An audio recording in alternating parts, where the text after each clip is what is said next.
पटायाचं floating market आपल्याला दिसत आहे बघा. परदेशी पर्यटक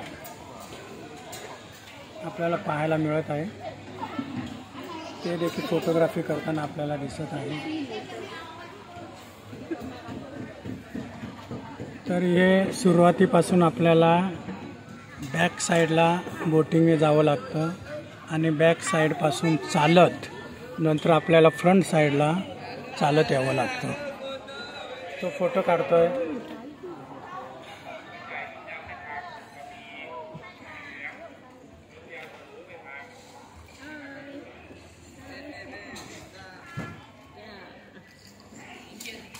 आता बघा पर्यटक परदेशी आमचा फोटो काढतायत आणि काढाने आम्हाला नंतर एक फोटो मिळणार आहे.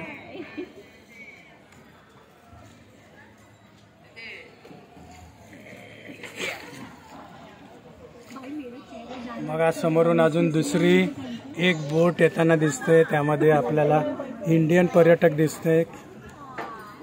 वेनिस येथील गोंडोलाची आठवण होत आहे.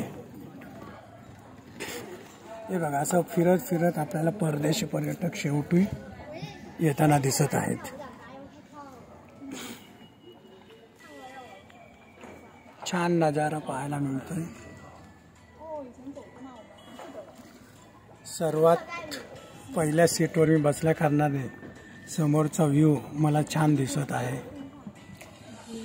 बघा आपल्याला दिसतंय सगळं एकदम पाण्यामध्ये उभारण्यात आलेलं आहे हे मार्केट. आणि बोटीला शेड असल्या कारणाने कोणत्याही प्रकारचा त्रास होत नाही. बहुतेक मला वाटतंय आता हा शेवटचा भाग आलेला आहे आणि इथून बोट परतीच्या मार्गावर निघेल.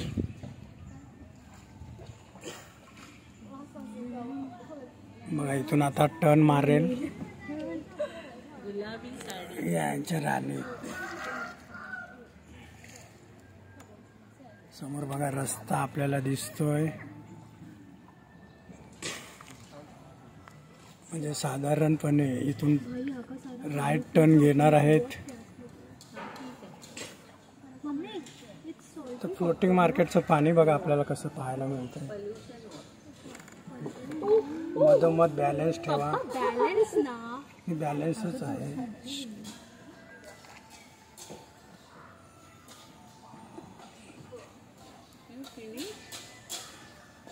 बघा राईट साईडला खाद्यपदार्थाची रेलचेल चालू झालेली आहे. साधारणपणे दुपारचे 1:15 वाजलेले आहेत बँकॉकच्या आणि सगळ्यांना दुपारचा लंच करायचा आहे. काही जण किनाऱ्यावर बसून लंच करताना आपल्याला आढळत आहेत.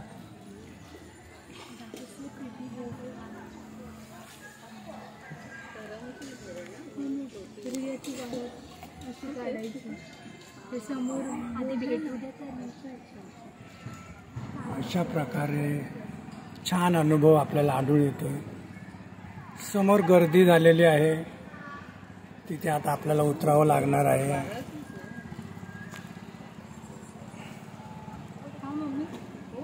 बघा हे छान बोट सजवलेले आपल्याला आढळून येत आहे. आणि या बोटवर काही स्पेशल ऑकेजनसाठी ही बोट असेल कदाचित.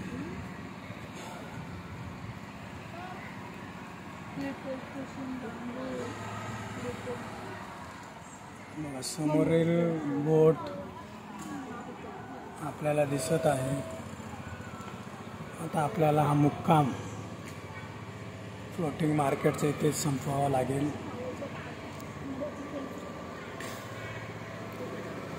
खूप छान प्रकारे हा अनुभव आपल्याला घ्यायला मिळाला.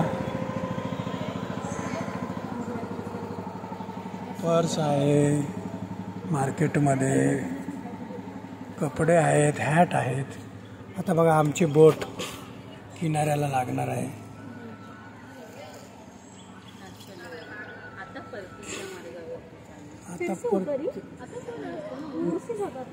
नाही इथेच उतरायचं आहे असं वाटतंय. आणि इथून मग आपल्याला चालत बॅक साईड पासून फ्रंट साईडला जायचं आहे. अशा प्रकारे एक छान अनुभव घाटूशी मानण्यात आलेला आहे. ओके मला